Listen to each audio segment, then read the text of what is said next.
Hola, ¿qué tal? Mi nombre es José Manuel Carratala Perales, soy médico de urgencias, soy médico de familia y trabajo en el Hospital General de Alicante en la unidad de corta estancia y también en el servicio de urgencias durante muchos años.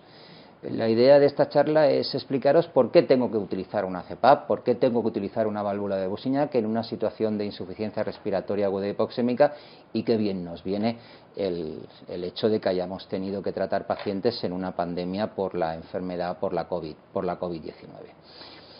Tenemos que partir de la idea de que hemos aprendido a trabajar o a tratar a los pacientes con insuficiencia respiratoria aguda, fundamentalmente hipoxémica en la pandemia por COVID-19 a base de ensayo-error. Por eso me gusta empezar la charla con la frase de Yoda: tu mejor maestro es tu último error, pero tampoco es plan de que sigas cometiéndolo un día sí y otro también, y para eso estamos aquí.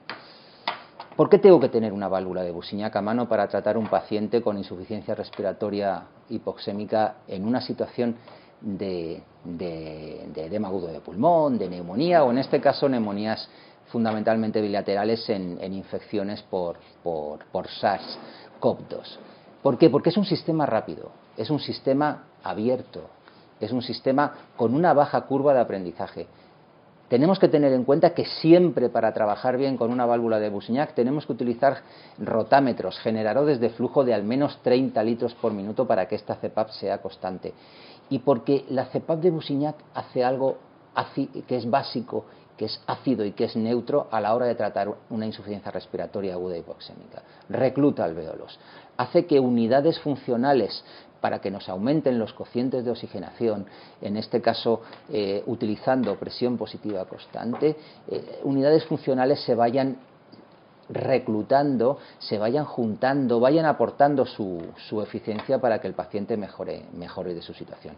Y por supuesto, porque al final lo que consigue es la madre del cordero de la ventilación mecánica no invasiva, o de las terapias no invasivas, como me gusta decir a mí, que es incrementar la capacidad residual funcional del paciente. Aquí lo veis. En esta diapositiva es un montaje donde veis que cuando yo pongo CPAP en un alveolo, este alveolo se transforma en un poliedro.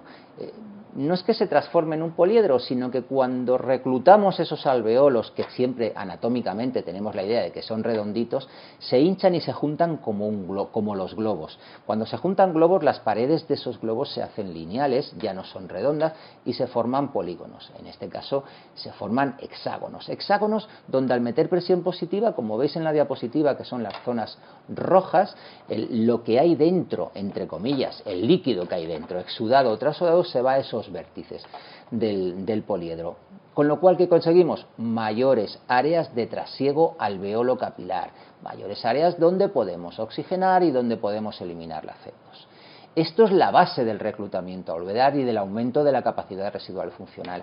Y la válvula es buena, la CPAP, la presión positiva constante, insisto, tiene que ser constante, porque trabaja a nivel de oxigenación, reduce los SUD, mejora la compliance, reduce la resistencia y sobre todo, y lo más importante, es que descarga el trabajo ventilatorio del paciente.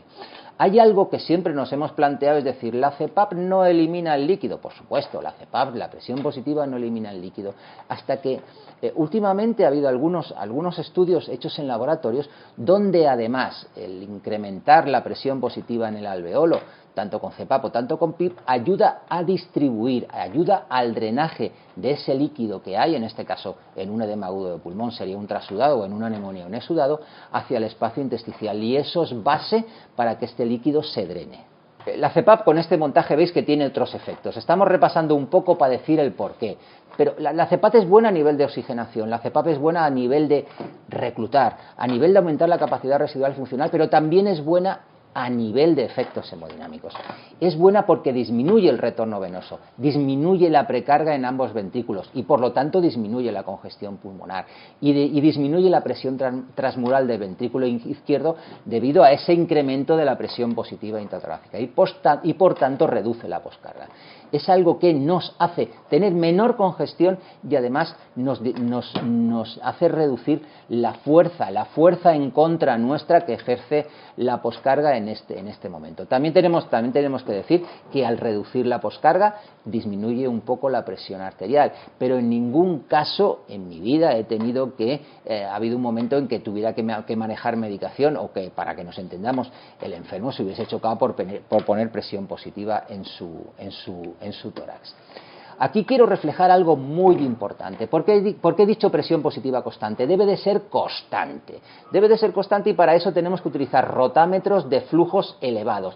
¿Para qué? Para que no haya una alta presión diferencial. Arriba veis en la gráfica una gráfica donde vemos presión transpulmonar y de tiempo inspiratorio y ves la gran variación, el gran swing que hay con otros dispositivos no mecánicos que ofrecen presión positiva constante al paciente.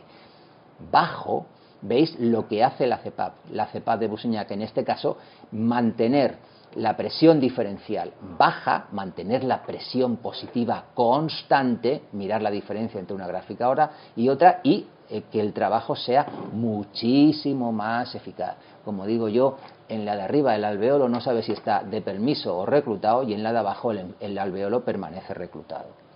Este es el montaje de una válvula de Buzignac. ¿Qué tenemos que tener? Pues es muy simple. Válvula diseñada por Buzignac, que ha salvado igual de vidas que la penicilina. Tenéis que utilizar rotámetros de alto flujo, 30, 50, 70, tenéis un manómetro para controlar la presión y tenéis la posibilidad de utilizar el anillo regulador de FiO2 para no ofrecer al paciente 100% de FiO2 de forma constante.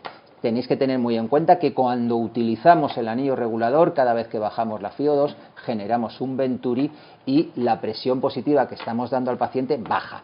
¿Qué significa? Que tenemos que aumentar un poquito el flujo que damos desde el rotámetro madre. Por eso es necesario no solamente un rotámetro de 30, sino a veces de 50 y de 70 para poder utilizar el anillo regulador. Arriba tenéis un montaje en plan Lego de, la válvula de Buzignac con el sistema de aerosolterapia tipo JET y, como veis por detrás, el silenciador que se aporta, porque uno de los efectos que ocasionaba el JET que generaba por el mecánica de fluidos por el fenómeno de Bernoulli, era el ruido.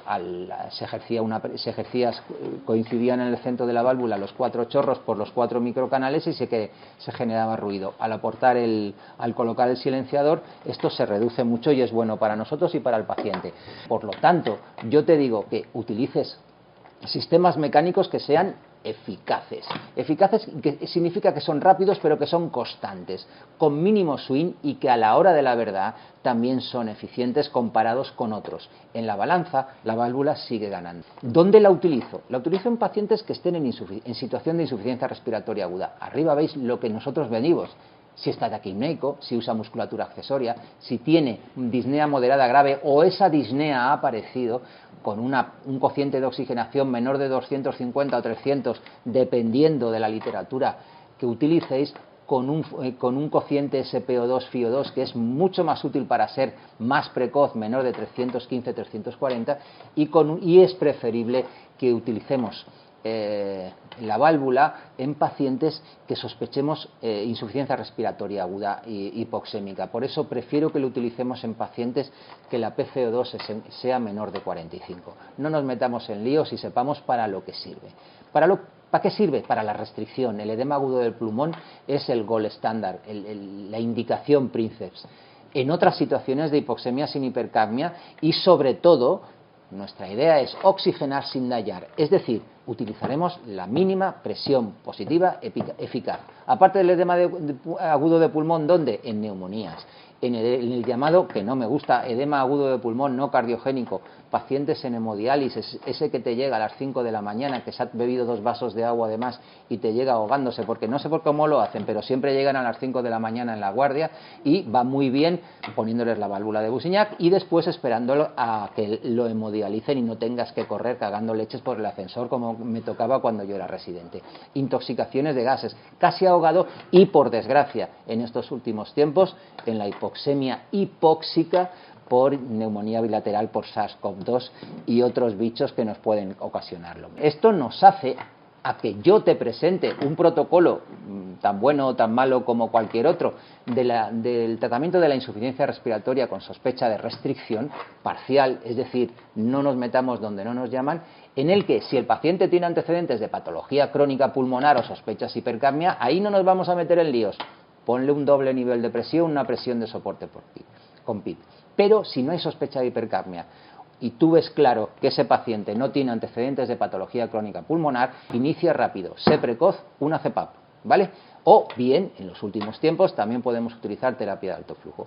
La terapia de alto flujo nos va a servir ¿para qué? Para rotar terapias. Tú estás trabajando con el paciente con una CPAP, un edema agudo de pulmón, déjalo descansar, ponle terapia de alto flujo. O bien, si el paciente es intolerante, también por una intolerancia precoz a la mascarilla o a la presión, también tenemos que utilizarla. En el caso de la infección por SARS-CoV-2, por favor, nunca retrases la intubación si está indicada, pero nunca te pases de tibieza utilizando oxigenoterapia convencional durante mucho tiempo y solamente utilizar la CPAP, la terapia de alto flujo o el ventilador cuando el paciente está muy malo, porque al final acabarás intubándolo. Es una idea que queremos transmitir desde hace mucho tiempo en el tratamiento de esa hipoxemia hipóxica de la infección por la CoV-2. Ser precoz y trata rápido. ¿Para qué y dónde podré utilizarla? Puedo utilizarla en muchos sitios. En la urgencia, porque es rápida, es eficaz. En la emergencia, porque es rápida y es eficaz. En los edemas agudos de pulmón, el casi ahogado, intoxicación por monóxido de carbono. Una idea que tenemos clara es que debería de estar disponible en puntos de atención sanitaria continuada para dar tiempo al paciente antes de que venga, por ejemplo, la ambulancia medicalizada para trasladarlo al hospital. Otros sitios, plantas de hospitalización convencional, ese enfermo que se pone en edema agudo de pulmón a las 5 de la mañana y te llaman y te despiertan y tú llegas con las legañas, pues es muy fácil tener entrenado al personal para empezar a tratarlo con una válvula de Busignac. Algo que por desgracia ha pasado durante la pandemia, los muertos en residencias asistidas, es una válvula de plástico con mínima curva de formación. Si tuvieran esta disponibilidad enfermeras formadas o médicos formados en estas residencias asistidas, ¿podríamos haber tratado un poquito mejor a los abuelitos? Pienso que sí. Y en general, para médicos deberían de disponer de este recurso en un futuro muy cercano. Por lo tanto, dar tiempo al paciente y nunca perderlo. Dar tiempo para solucionar su problema y no perder tiempo en ser demasiado tibio. ¿Por qué? Porque en la COVID hay una hipoxemia, pero además hay una hipoxia secundaria a fenómenos de vasoconstricción o tromboembolia. Tenemos que trabajar con estos pacientes, además de todas las medidas que tenemos que tomar. ¿Por qué? Porque tienes que ser precoz. Tienes que ponerlo cuando debes de ponerlo, pero ponlo precoz. No esperes con oxigenoterapia convencional más de 1, 2, 3 horas. Si el enfermo no va, trátalo enseguida. Ponle una CPAP o ponle una terapia de alto flujo dependiendo del paciente, ¿vale? No dejes que un fenotipo L en fase pulmonar menos grave evolucione hasta un fenotipo H, donde hay una tormenta inflamatoria trombótica y el enfermo se comporta como un edema agudo de pulmón en situación de mal de altura o como una intoxicación grave por gases tóxicos. Por lo tanto, sé precoz, no esperes. Y lo que se ha visto es que ideal en estos pacientes, aunque hay discusión, hay siempre gente que te dice que no hay evidencia, es que en el COVID hemos aprendido a bofetadas, no hemos aprendido con mucha evidencia, es que tanto la CPAP, valores entre 8 y 14, con una FiO2 mínima para mantener saturaciones 95-98, como la terapia de alto flujo, están en primera línea. Y en este caso, en primerísima línea, tratando al enfermo en la ambulancia medicalizada o en una residencia de ancianos, por ejemplo, está la válvula de Busignac. Fácil de manejar y muy eficaz. No lo digo yo, hasta los ingleses del British Medical Journal, publican en el British Medical Journal, hasta la BTS ya acepta en que los pacientes en una fase, yo no estoy de acuerdo en que se deba de tratar en fase muy severa, hay que ser precoz, pero ahí lo tenéis, se pueden tratar con CPAP o con terapia de alto flujo. Por lo tanto, y este es el algoritmo que nosotros proponemos para la insuficiencia respiratoria hipoxémica hipóxica por la COVID-19, tratamos Si no mejora en 30, 60 minutos, que tú lo ves que estás a pie de cama con el paciente, si no mejora con oxigenoterapia convencional más menos prono y no tiene criterios de intubación, sé precoz con una CPAP, sé precoz con una terapia de alto flujo. Si tiene buena respuesta al oxígeno convencional, continúa. Si al cabo del tiempo de los controles, sin criterios de intubación, el enfermo va mal, tienes las terapias que ya te he dicho y ya te digo, muy precoz y muy eficiente el uso de la válvula de Bousignac para ofrecer presión positiva constante. Si no va bien a los 30, 60 minutos y tiene criterios ese paciente para ser intubado, no hay ninguna contraindicación, sé precoz en la ventilación mecánica invasiva. No pierdas tiempo, sé precoz, pero tampoco lo pierdas jugando con maquinitas o con válvulas si el enfermo tiene criterios de intubación. Este es el montaje de seguridad con la válvula de Bousignac, con o sin filtro, con o sin anillo regulador, como veis siempre un filtro de antivírico antibacteriano de baja resistencia por delante. Este es el montaje no solamente con el sistema de JET que aporta la misma válvula en su kit, sino que se pueden utilizar otros sistemas, como en este caso más indicado en situaciones de riesgo de contagio por aerosoles, como es el sistema Aerogen. Aquí veis que podemos utilizar el sistema que aporta la válvula de Bousignac, tanto en ventilación invasiva como en doble nivel de presión, como con la misma válvula, y sobre todo un concepto clave: haz montajes de protección, codos azules, filtros antivíricos antibacterianos de baja resistencia, utiliza CPAP y o terapia de alto flujo de forma rápida, pero sobre todo rota terapias. No vas a tener al paciente con una careta siempre. En los descansos de una CPAP ofrece terapia de alto flujo, o en los descansos de una ventilación mecánica no invasiva ofrece terapia de alto flujo. Pero vuelvo a decir lo mismo, sé precoz con la válvula, sé precoz con la presión positiva constante, sobre todo a nivel de emergencia. Por favor, utiliza montajes de seguridad. Gracias. Como diría mi amigo chiquitín, reclutar precoz debes. Gracias. Utiliza CPAP rápido, porque es eficaz y tiene una baja curva de aprendizaje, y como digo siempre, que la fuerza os acompañe. Hasta luego.